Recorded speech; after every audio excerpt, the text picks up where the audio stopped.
उन्हाळ्याच्या सुट्टीत मुलांना मधल्या वेळेत खाण्यासाठी जर का काहीतरी कुरकुरीत चटपटीत असं बनवायचं असेल तर महिनाभर टिकणारी अशी ही मेथी मठरी नक्की ट्राय करा. तर ह्यासाठी इथे मी 1 वाटी गव्हाचं पीठ घेतलेलं आहे आणि आता त्याच वाटीच्या मापाने मी सगळं साहित्य मोजून घेणार आहे. तर त्याच वाटीच्या मापाने इथे मी 1 वाटी मैदा घेतलेला आहे आणि अर्धी वाटी मी इथे बारीक रवा घेतलेला आहे. बारीक रवा नसेल तर जाडा रवा थोडासा मिक्सरमध्ये फिरवून घ्या. आणि आता इथे मी 1 टीस्पून ओवा घेतलेला आहे. अशा प्रकारे हातावर क्रश करून आपल्याला तो ह्यामध्ये घालायचा आहे. 1 टेबलस्पून मी इथे पांढरे तीळ घेतलेले आहेत. पाव चमचा इथे मी हळद घातलेली आहे. 1 ते 1.5 टीस्पून इथे आपल्याला लाल तिखट घालायचं आहे. अर्धा टीस्पून जिरेपूड, 1 टीस्पून धणेपूड आणि इथे मी 3 टेबलस्पून कसुरी मेथी घेतलेली आहे. कसुरी मेथी अशा प्रकारे थोडी थोडी घेऊन हातावर अशी क्रश करून ह्यामध्ये घालायची आहे.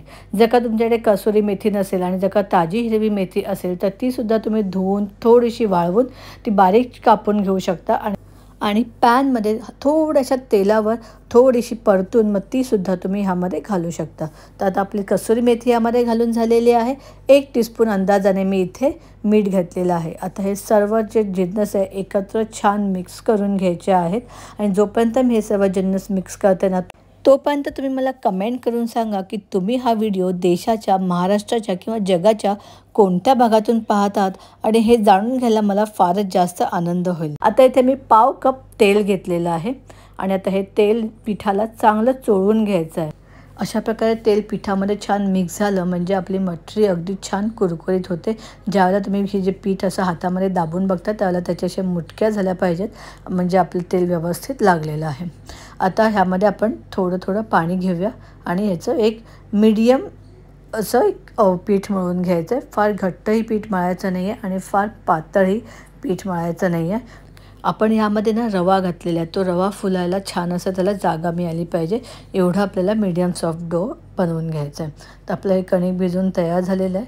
मी तुम्हाला सांगते आपण जी वाटी वापरली होती आणि त्याच वाटीच्या मापाने पाऊण वाटीपेक्षा थोडंसं कमी पाणी लागलेलं आहे.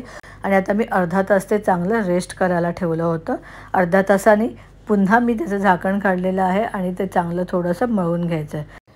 आता हे पीठ आपलं चांगलं मळून झालेलं आहे. आता आपण जसे चपातीला गोळे करतो ना त्यापेक्षा थोडेसे मोठ्या आकाराचे असे गोळे बनवून घ्यायचे आहेत.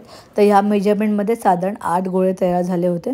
आता ह्या पिठाच्या गोळ्याला मैदा किंवा थोडंसं पीठ लावून आपल्याला लाटून घ्यायचे. जसे आपण चपाती करतो तसेच आपल्याला लाटून घ्यायचे. फार जास्त पातळ न करता थोडीशी जाडसर अशी आता आपण ही चपाती लाटून घेतलेली आहे.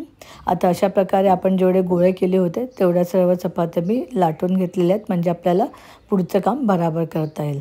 आता आपण ह्या ज्या चपात्या बनवल्यात ना त्यापैकी एक चपाती एखाद्या सपाट अशा पोळपाटावर किंवा अशा प्रकारच्या पाटावर ठेवूया.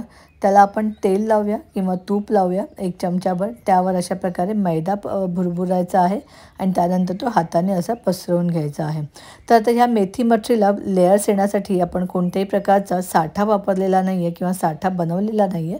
तर आपण अशाच प्रकारे तूप आणि पिठाचं मिश्रण त्यावर लावायचं आहे. पहिलं तूप लावायचं, त्यावर आपण पीठ भरभरायचं आणि नंतर ते चांगलं पसरून घ्यायचं आहे. आता आपल्या 2 चपात्यांचं एक लेअर झालेले आहे आणि त्यानंतर ते आपण अशा प्रकारे व्यवस्थित व्हिडिओमध्ये दाखवल्याप्रमाणे चांगलं घट्ट असं रोल करून घ्यायचं आहे. रोल करून झाल्यानंतर आपण अशा प्रकारे हाताने त्याला चांगलं पुन्हा एकदा गोल वळवून घेऊया म्हणजे सर्व जे ओपन हे आहेत एंड्स आहेत ते चांगले बंद होतील. आणि मग सुरीने आपल्याला 1-1 इंचाचे असे तुकडे करून घ्यायचे आहेत. आता आपले हा जो रोल बनवला होता त्याचे अशा प्रकारे तुकडे करून झालेले आहेत. हाताच्या अंगठ्याच्या साईडने अशा प्रकारे त्याला दाबून आपल्याला त्याचा पेढा बनवून घ्यायचा आहे.